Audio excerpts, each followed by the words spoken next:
એની સામે મંડળીએ તમને પહેલા વર્ષે 15,000ની લોન આપી, બીજા વર્ષે તમારી જમા રકમ કેટલી થાય 12,000, તો બીજા વર્ષે 25,000 લોન આપે છે. એ રીતે 15,000થી લઈ 10 લાખ સુધીની મંડળી તમને લોન આપે છે. તમારી જમા રકમ કરતાં 3 ગણી વધારે લોન આપે છે. તો પૈસા કોની પાસે રહેશે વધારે? તમારી પાસે. જો બીજા વર્ષે 12 થતા હોય અને 25 આપતી હોય તો પૈસા કોની પાસે રહે વધારે?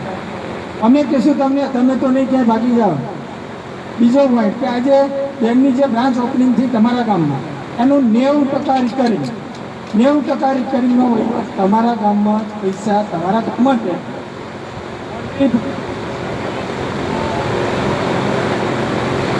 મંડળી ફક્ત 10% જ માગે છે.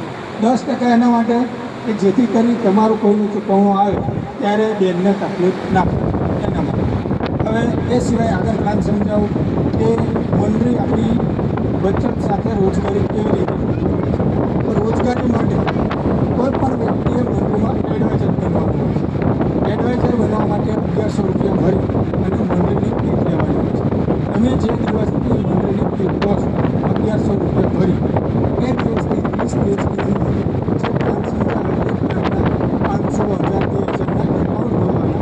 30 દિવસની અંદર તમે 20,000ના એકાઉન્ટ ખોલો છો તો મંડળીમાં તમે જે 1100 રૂપિયા ભર્યા એ પણ મંડળી તમને પરત આપે છે. તો તમારું રોકાણ શું થયું? 0. હવે તમારી આવક શું થાય? તો તમારી આવક એવી છે કે તમે જે પણ એકાઉન્ટ પહેલો હપ્તો કોઈના વ્યક્તિનો ખોલાવો છો, 500 હોય, 1000 હોય, 2000, પહેલો હપ્તો જે વ્યક્તિ હોય એનું 100% કમિશન એલિજિબિલિટી મળે.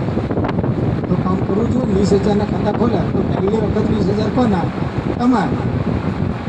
આવક તો થાય ને. હવે તમે પહેલા મહિને 20,000 કમાવ્યા છે તો બીજા મહિને શું કરવાનું છે?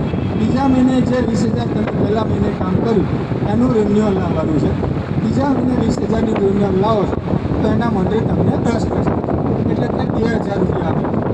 અને તમે 20,000નું કામ કર્યું તો એ મહિને ફક્ત 2,000ના એકાઉન્ટ ખોલવાના. જો 500ના 4 ખોલાવો, 1,090 ખોલાવો કે 2,000નું 1 ખોલાવો, એ રીતે તમે 2,000ના એકાઉન્ટ ખોલાવો છો તો 2,000 100% તમને મળે, 2,000 10% મળે એટલે તમારી 4,000 આવે. તો મંડળી તમને એક્ટિવ એડવાઇઝર કે 1100 રૂપિયા વધારે આપે.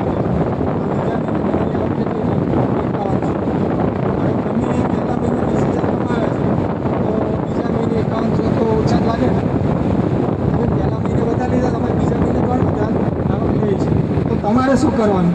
તમે જે કામ કર્યું એ રીતે તમારા હાથ નીચે તમારે કોઈ એડવાઇઝર બનાવવાનું છે. એ એડવાઇઝર 20,000 કામ કરે છે તો એને 100% કમિશન તો મળે જ છે, પણ એનું 50% એટલે કે 10,000 રૂપિયા તમને મળે. તો તમારી આવક કેટલી થઈ? બીજા મહિને 15,000. એ રીતે તમે તમારા હાથ નીચે 5 એડવાઇઝર બનાવ્યા, 5 એ અને તમે પોતે 6 મળીને 20,000 લેખે ગણો તો 1,20,000 કલેક્શન તમારું થાય છે. તો મંડળી આ રીતે જે બેંકને બ્રાન્ચ હોમ ઓફિસ આપશે એ રીતે તમને હોમ ઓફિસ આપશે, અથવા બજારમાં કોઈ જગ્યાએ તમે દુકાન ભાડે આપી ઓફિસ કરી શકો છો. જેનું ઓફિસ ભાડું મંડળી 5,000 રૂપિયા આપે છે. એ પછી બીજો લેવલ આવે છે તમારું કે દર મહિને એક એડવાઇઝર તમારે વધારવાનું. દર મહિને એડવાઇઝર વધારો છે એટલે તમે દર મહિને એડવાઇઝર વધાર્યા એટલે તમારા હાથ નીચે 10 એડવાઇઝર થાય ત્યારે 10 એડવાઇઝર અને તમારું મળી કલેક્શન 2,20,000 થાય છે. તો જે ઓફિસ ભાડું તમે 5,000 લેતા હતા એ ઓફિસ ભાડું મંડળી તમને 10,000 આપે છે. હવે તમે બ્રાન્ચ મેનેજર બની ગયા, તમારી મંથલી આવક શું થાય? ઓફિસ ભાડું તો 10,000 ખરું, પણ તમારા નીચેના એજન્ટોનું કમિશન, તમારું કમિશન મળી 35,000થી લઈ 45,000 સુધી થાય છે. તો કામ કરવું જોઈએ ને. એના માટે કોઈ ભણતરની પણ જરૂર નથી, ફક્ત લખતા વાંચતા આવડવું જોઈએ. એ પછીનું આગળનું લેવલ આવે છે આસિસ્ટન્ટ. આસિસ્ટન્ટ એટલે કે તમે જે 2,20,000નું કામ કર્યું એ રીતે તમારા હાથ નીચે 8 વ્યક્તિ બ્રાન્ચ કરે છે અને 8નું 2,20,000 કામ થાય તો તમારું અને 8 વ્યક્તિનું મળી 17,60,000 કલેક્શન થાય છે. જો 17,60,000 કલેક્શન થયું તો જે તમારું ઓફિસ ભાડું 5,000, 10,000 હતું એ ઓફિસ ભાડું 50,000 થાય છે. અને તમારી દર મહિનાની કમિશન આવક 1,00,000 રૂપિયા પ્લસ થાય છે. તો આટલી આવક લેવા માટે આપણે કેટલું ભણવું પડે છે? ક્લાસ 1 થવું પડે. તો તો મંડળીમાં કામ કરવું જોઈએ ને, ક્લાસ 1ની જરૂર છે અને કોઈ ટેક્સ પણ નહીં તમારે, એ તો સારું જ કહેવાય. એ પછીનું બીજું લેવલ હમણાં ભરતભાઈ કીધું કે ડેપ્યુટી મેનેજર. ડેપ્યુટી મેનેજરને શું છે, એમના નીચે જે તમારે 17,60,000નું થયું એવી 4 બ્રાન્ચો હોય એટલે એમનું આખી ટીમનું કલેક્શન થાય છે 1 કરોડ પ્લસ.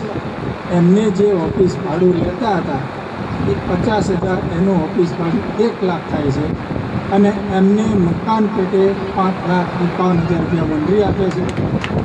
આસિસ્ટન્ટ લેવલ પૂરું થયું તમારું તો 2,50,000 રૂપિયા ગાડી પેટે પણ મંજૂરી આપે છે.